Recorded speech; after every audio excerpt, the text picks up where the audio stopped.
Okay, happy Monday. I know we have a busy afternoon for all of you, so we will try to get through as many questions as we can possibly get through. I just have two items for you at the top.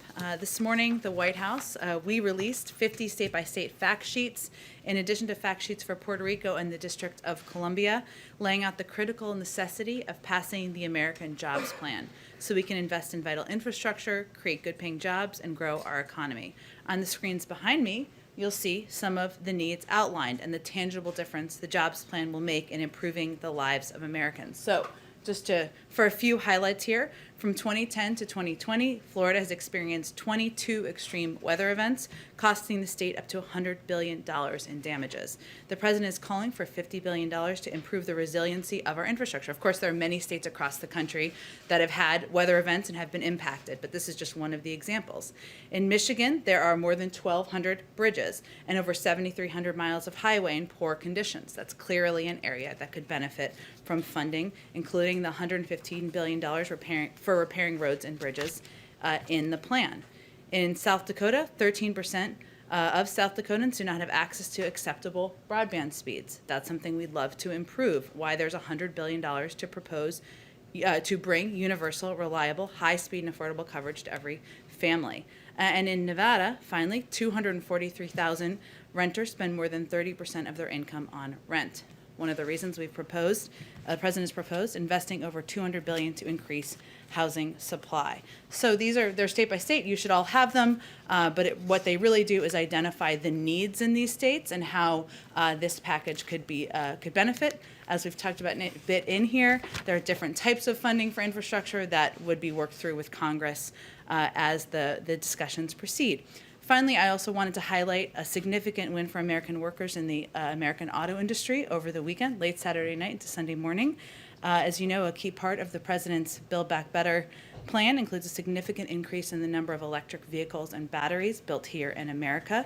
We need a strong, diversified, and resilient U.S.-based electric vehicle battery supply chain so we can meet the growing global demand for these vehicles and components.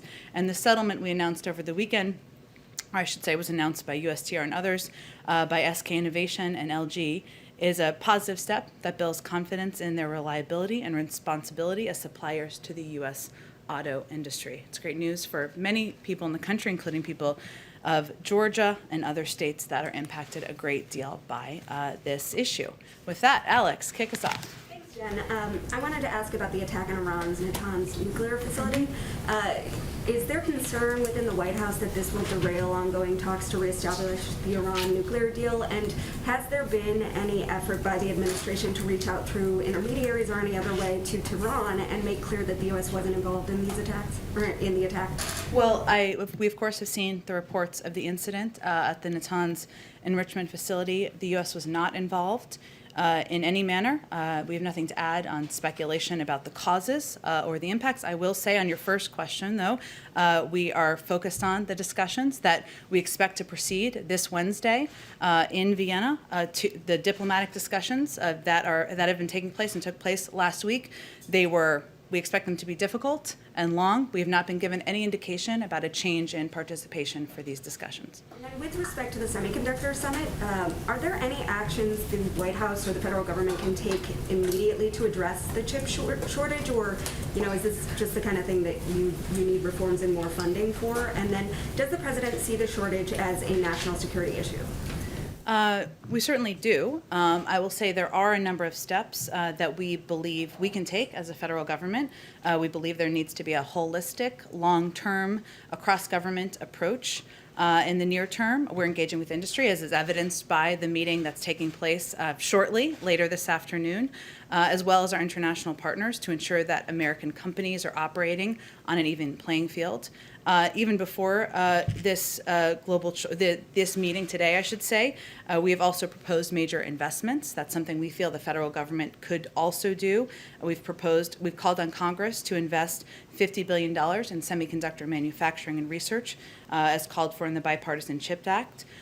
We have also called for additional funding there's also bipartisan proposals, I should say, like an investment of $50 billion in the National Science Foundation, which would create a technology directorate that will focus on fields like semiconductors and advanced computing to help increase our competitiveness at home. So our view is that this is certainly something where we need to work closely with industry. We need to work closely with Congress, Democrats and Republicans. There's agreement on this issue being one that's impacting industries across the country, also with allies and partners, and how we can prevent this shortage from happening in the future. Go ahead. Thank you, Jen. Just to follow up on the chip shortage and sort of short-term solutions. Yeah. Any conversations perhaps with chip manufacturers, like for example, Samsung, to prioritize U.S. orders for automakers, or any thoughts on perhaps getting rid of regulations that'll help kick in supplies for automakers? Any sense of what you can do now? Well, one of the reasons the president is stopping by this meeting that our National Security Advisor and our NEC Director are holding this afternoon is to hear directly from companies about the impacts, what would help them most through this period of time, and the shortage that, as you all have reported on, has impacted a range of industries across the country. So this isn't a meeting where we expect a decision or an announcement to come out of, but a part of our ongoing engagement and discussion about how to best address this issue over the long term, but also over the short term. Okay, and a couple of questions on immigration. We understand that there was an agreement with Honduras, Mexico, and Guatemala to place more troops at the border.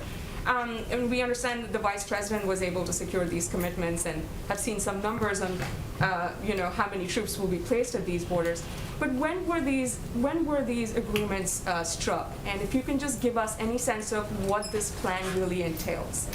Well, there have been a series of bilateral discussions between our leadership and the regional governments of Mexico, Honduras, and Guatemala. Through those discussions, there was a commitment, as you mentioned, to increase border security. So Mexico made the decision to maintain 10,000 troops at its southern border, resulting in twice as many daily migrant interdictions.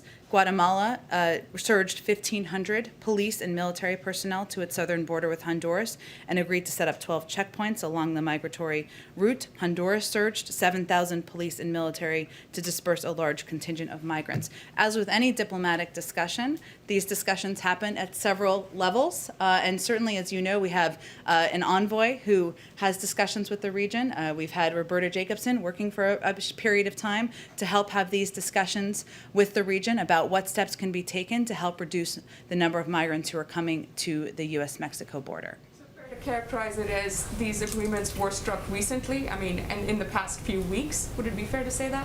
I think that's fair to say, but I would also say that often these discussions are ongoing over a period of time and take place at several levels of the government, both here and within these countries. And is the plan to sort of apprehend these migrants who are trying to cross the border, or sort of as they're already on their way to the United States, is the plan to sort of, stop them there?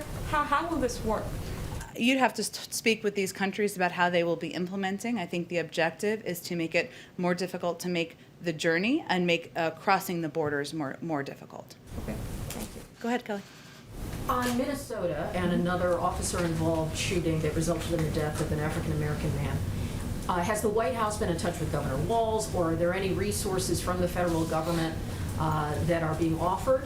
And this comes at a time when obviously the Chauvin trial is progressing. Is there a federal plan for when that trial reaches its conclusion, whatever the outcome may be?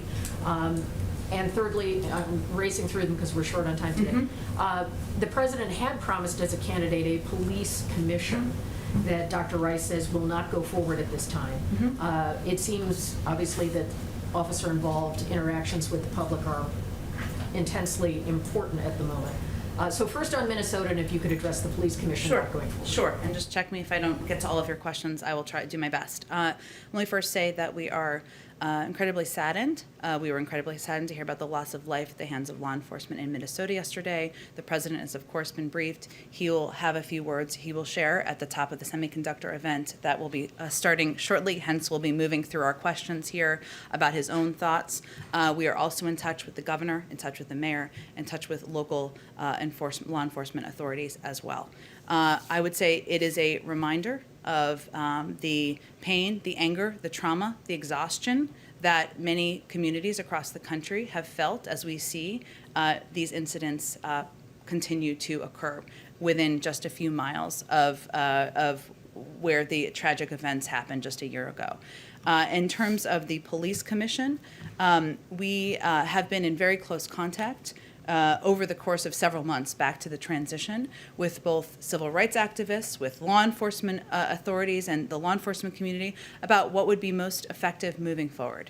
And as Dr. Rice conveyed, or I think the statement we put out, I should say, conveyed, we have made a decision in coordination that the best path forward is to work to pass the George Floyd Policing Act, that has a great deal of the content, of the policy changes, of the necessary reforms that we would all like to see in place. So that was a collective decision, and that's where our focus will be. And is this a delay, or do you expect it to just not go forward at all? Well, we expect, for the time being, for our focus to be on moving the legislation forward and not on the Policing Commission. Go ahead. You mentioned, the focus is now on passing the George Floyd Policing Act. It's been over a month since we've heard the president talk about this, though. We haven't seen a big push, at least not publicly, from this administration. What kind of steps are you taking to pressure Congress on this, and should we expect to see this sort of rise on the list of your priorities? You obviously have a very full plate. We do, but I would say that the president was addressing racial equity, ensuring that we are putting in place long overdue reforms. Real change is a priority for him. It is something he looks forward to continuing to discuss with members of Congress. He believes that there is a path forward, that this piece of legislation offers that path forward, and he certainly will use the power of his presidency to move it forward. You mentioned that civil rights groups recommended against this commission. Did they put forth other recommendations, steps that the White House can take while you try and pressure Congress, wait, and hope that the Senate will act on them? Well, we, of course, are in very close touch with them. I think what is, I should say more specifically, we've been in touch with a range of groups, including the NAACP Legal Defense Fund, the Leadership Conference, as well as leading experts. And the strong consensus from all of these groups is that the work should be focused on trying to pass the George Floyd Act, and the commission would not be the most constructive way to deliver on our top priorities. So we are working together collectively to do exactly that. There are steps that we certainly will work in conjunction to take as they are possible, and some of them we've signed through executive orders, and we'll continue to communicate with these groups about what is most effective. Just quickly on infrastructure, the president is having this bipartisan meeting today, but what is your message to some congressional Republicans who have expressed skepticism about whether the White House is authentically interested in negotiating here, given how things played out with the COVID relief bill? Well, I would say that the president, you don't use the president of the United States' time multiple times over, including 2 infrastructure meetings, bipartisan infrastructure meetings he's already had, or the meeting today, if he did not want to authentically hear from the members attending about their ideas about how to move forward this package in a bipartisan manner. So is he willing to negotiate on the scope and the price tag, or just on ways to pay for this? He absolutely is. He looks forward to hearing their ideas, and his objective is to find a way forward where we can modernize our nation's infrastructure so we can compete with China. He's proposed a way to pay for it, which is what he thinks the responsible thing is to do, and he hopes they'll come to the table with ideas. Go ahead, Josh. I get asked for an update. On March 18th, you said that there was a stockpile of 7 million AstraZeneca doses, some of which were loaned to the Canadians and Mexicans. Can you give us a current number and say whether the president is considering sending more either to those countries or other countries? I don't have anything to predict in terms of sharing the stockpile at this point. I can assure you that we don't want that stockpile to expire. And obviously, we don't have control over the FDA approval process, but I don't have anything more to preview for you at this point. When the first made doses that are in that stockpile would expire? How much I'm runway happy. is there? I'm happy to check for you, Josh, and see if there's more we can share. And AstraZeneca themselves, of course, could share more details probably. Does the White House know whether any U.S.-made shots have left U.S. soil other than those loans? In other words, shots made on U.S. soil but not for the U.S. government? From the companies? Yeah, correct. So can the companies export currently as long as they're meeting their U.S. obligations? I think that's a question about their contracts. Obviously, we've had this discussion before. There's an obligation under certain contracts to deliver on the commitments made in the contract with the U.S. government, especially when the Defense Production Act has been invoked, but I would send you to the companies for that question. Can I ask just a couple of personnel things? You mentioned Roberta Jacobson. Why did she make the decision to step down from that post? And can you say whether it's accurate that Cindy McCain is being considered for the UN Food Ambassador Program post? Sure. On the first, I would say it was always Ambassador Jacobson's intention to stay for about 100 days. She's been a diplomat serving in a range of roles around the world, from ambassador to Mexico to assistant secretary for WHA for decades. And she is retiring, as she deserves, as she has certainly paid her time to do. And so that was always her intention, to stay for a period of time. In that period of time, of course, we have also announced the naming of an envoy, Ricardo Zuniga, who has played a prominent role in the Western Hemisphere in the past for the U.S. government. He'll be playing that role. The president's asked the vice president to play an elevated role in engagements and negotiations with the Northern Triangle, hence our earlier discussion about her role there and the path forward there. So there are a range of officials who will continue to do this work. We were fortunate to have the work and the expertise and experience of Ambassador Jacobson as long as we have. There is an ongoing process on ambassadors. I know that there's a lot of eagerness and interest in learning more. It's ongoing. The president has not made the decision about the vast majority of his ambassadorial nominations. Thank you. Go ahead. Thanks, Jen. President Biden has made very clear that two of his top priorities for the infrastructure plan is to create jobs and to stimulate the economy. Last night on 60 Minutes, Jerome Powell said he and other forecasters already see that happening. So I wonder if the optimistic outlook changes the president's priorities in the plan at all and offers more wiggle room for negotiation in certain areas. Do you mean we don't need as many jobs? The goal of the plan is to create jobs and stimulate the economy, and they're saying that's already happening, which is a great thing. So is he willing to scale back on some of these items because we're already seeing growth? Well, I unfortunately, I regularly watch 60 Minutes. I did not see the whole episode, so I don't know the whole context of his remarks. But I will say that part of what economists feel is that we are still behind, that we need to still do more. Because if you look at our last jobs report, we were still about 8.4 million jobs in the red, that we needed to create, that we needed to Americans we needed to put back to work. There's still parts of the American population, high levels of unemployment among African Americans, Latino Americans, Asian Americans, that we need to work to address. This is definitely a jobs package, hence the American Jobs Plan. But what it also does is it helps modernize, invest in our nation's infrastructure, and do that in a way that will help us compete over the long term and help us have jobs for the future. So there are many objectives of this package, but certainly we feel there is more work to be done to put more Americans back to work, and we are not in the clear on that front. Thank you. And on the state-by-state fact sheets that you released this morning, can you just share how that process happened, including who was involved in putting together the state-by-state reports and what the metrics were to assign that final grade for each state? Well, it was done by a collection of smart and brilliant people on our economic team that you probably wouldn't necessarily identify on the street, but sounds like a good profile piece to me.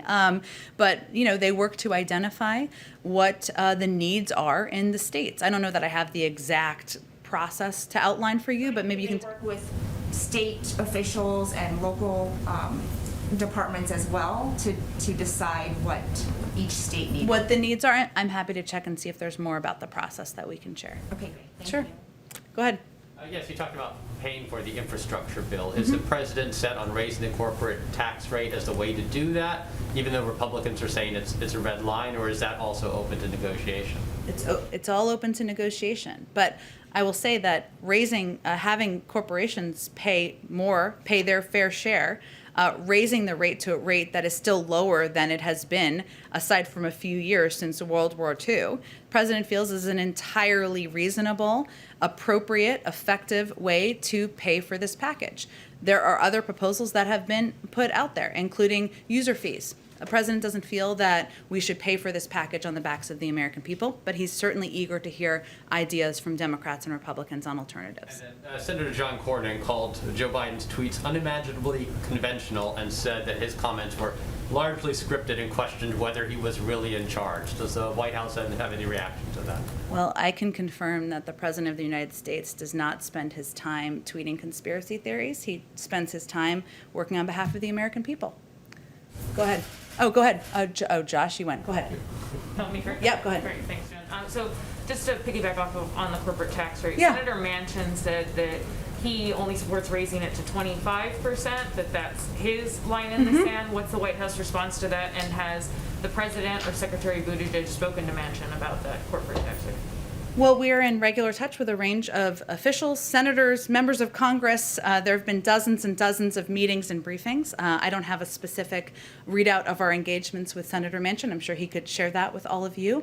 But I would say that we're certainly encouraged to hear that Senator Manchin is open to raising the corporate tax rate as a means of potentially paying for a historic investment in our nation's infrastructure, and most importantly, to creating jobs. And the president is happy to hear ideas or alternatives for how this plan and package should be paid for.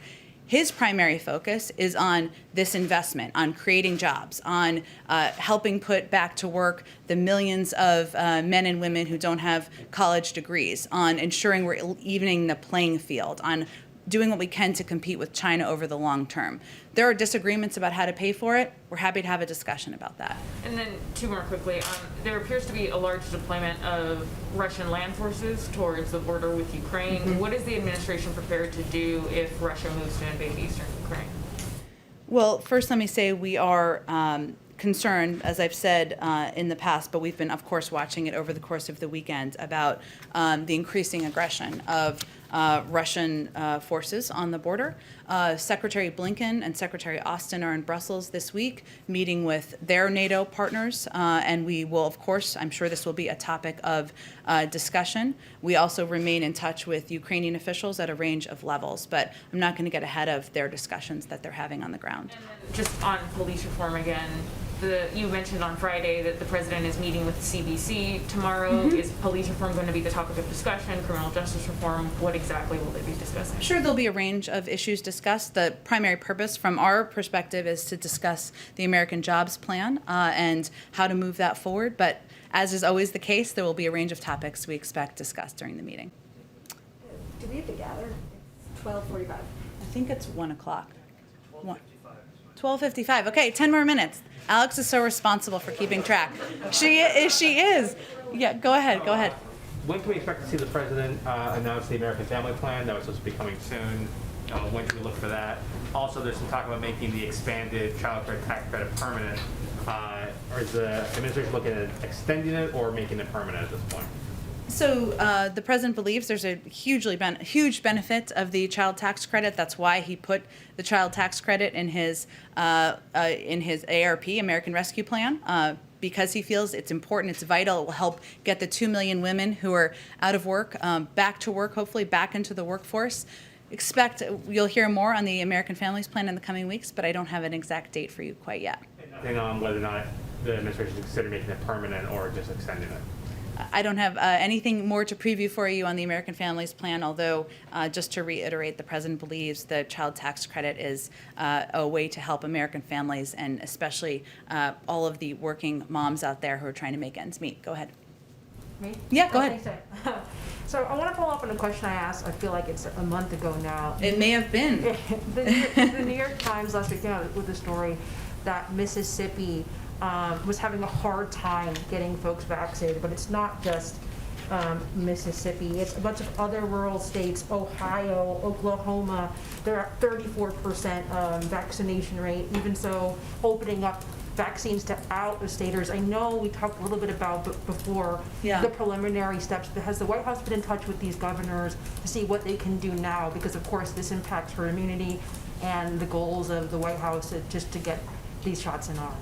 Well, there are a number of steps that we've taken in the recent weeks, including launching the Community Corps, which is our program to provide fact-based messages into the hands of local messengers. So we're now working with more than 4,000 organizations that have signed up so far across the country, including in a number of the states that you mentioned. We're also investing $3 billion to states and community-based organizations to strengthen vaccine confidence in the highest risk and hardest hit communities. And often people think of that as just Black and brown communities, and that is not. As you've noted, that is also conservative communities, white evangelicals. It's a range of communities around the country. What we found to be most effective is to work with these local organizations. So faith-based organizations, community health organizations, civic leaders, and others who can really get this message deeply in communities. We've also had a number of our members of our COVID team, from Dr. Fauci and Dr. Collins,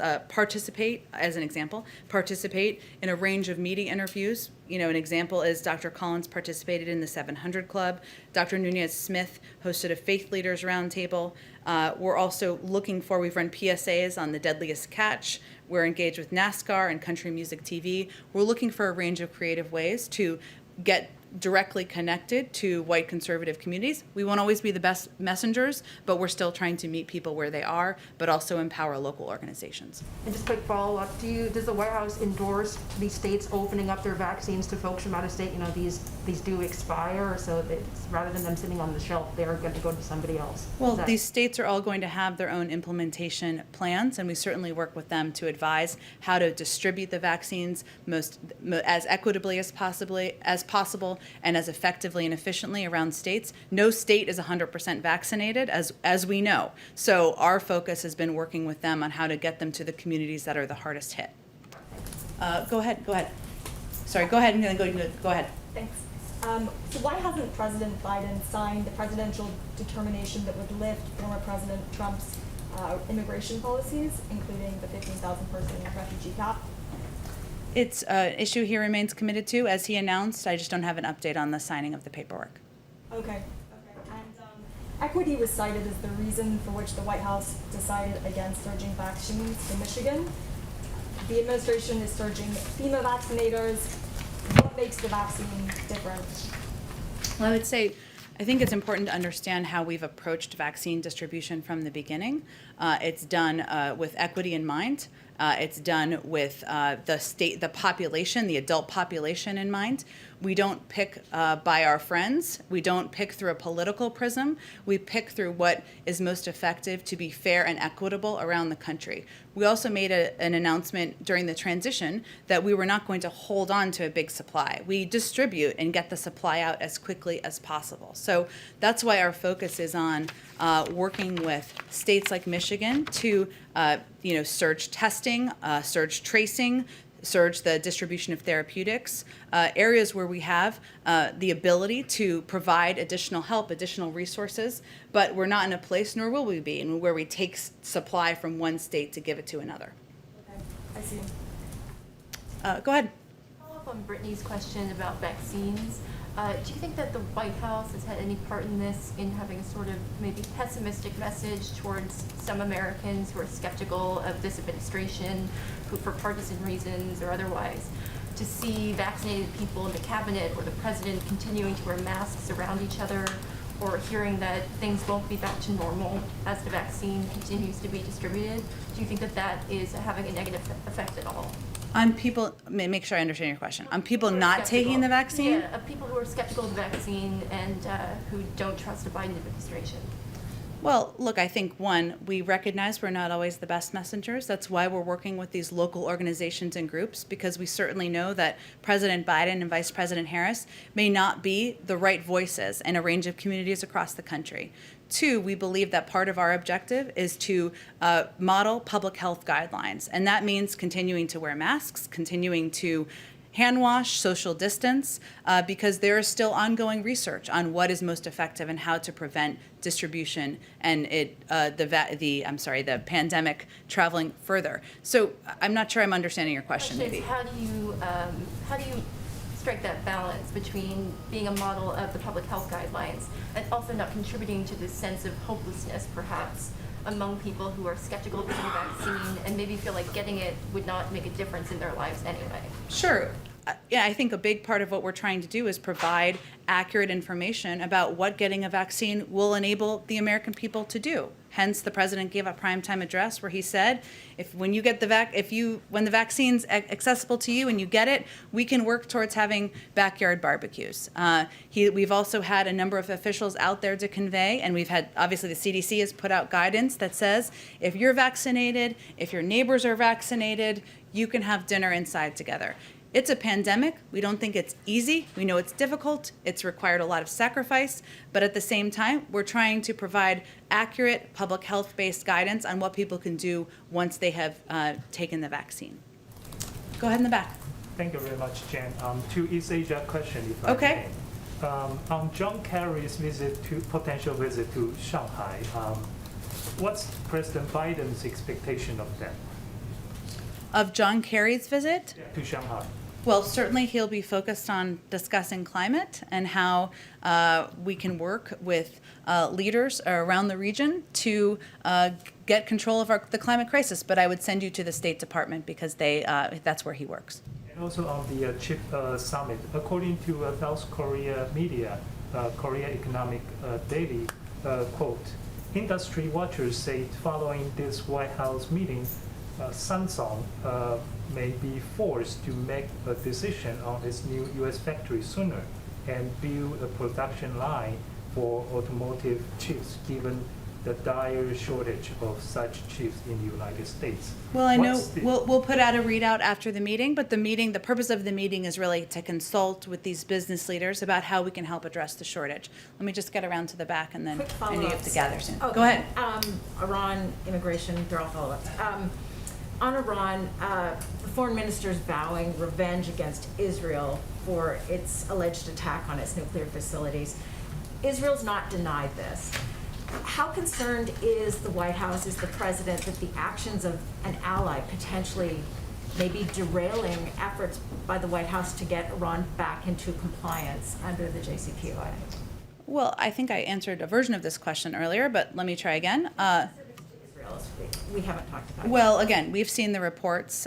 We don't have anything more to speak to as it relates to the causes or who is responsible. Our focus is, of course, on the diplomatic path forward. We have not been given any indication that attendance at the discussions and that will proceed on Wednesday has changed. So that's where our focus is. But is there concern that the actions of an ally are derailing the U.S. I think I've efforts? answered your question. Did you have another one? I didn't think it was an answer. Okay. I'm sorry to hear that. I've answered it a couple times. Okay, let me just quickly follow up. Okay. And, let me try on Ukraine. The Secretary of State said that there will be consequences if Russia continues its escalation along the border. Can you give us a sense of what those range of options are? And then also, at what level does this escalation require President Biden to reach out to Vladimir Putin? Well, I would say that what we've long said is that there will be some consequences that are seen and some that are unseen. I'm not going to give you a menu of the options. When we're ready to announce them, we will announce them and share the details with all of you. Very quickly on immigration. Okay. With regard to the militarization of the borders in Central America, the agreements that have been secured, did the White House in any way secure any, or is the White House concerned, given the record number of children that have been making this trek, that they are at greater risk given the fact that these are soldiers, not daycare workers? Well, I think the objective is to deter the journey. And so that's why our discussions with these countries involved increasing law enforcement capacity at the border. Is there a worry, though, about sort of this increased militarization given I didn't the high call number it of that. deaths? Those are your words, not mine. We worked with them to increase law enforcement at the border to deter the travel, which is a treacherous journey where many lose their lives. I think we have to gather. Thank you so much. Okay. Expect anything on Afghanistan this week? I don't have anything to preview for you on the timeline. Okay. Thanks, everyone.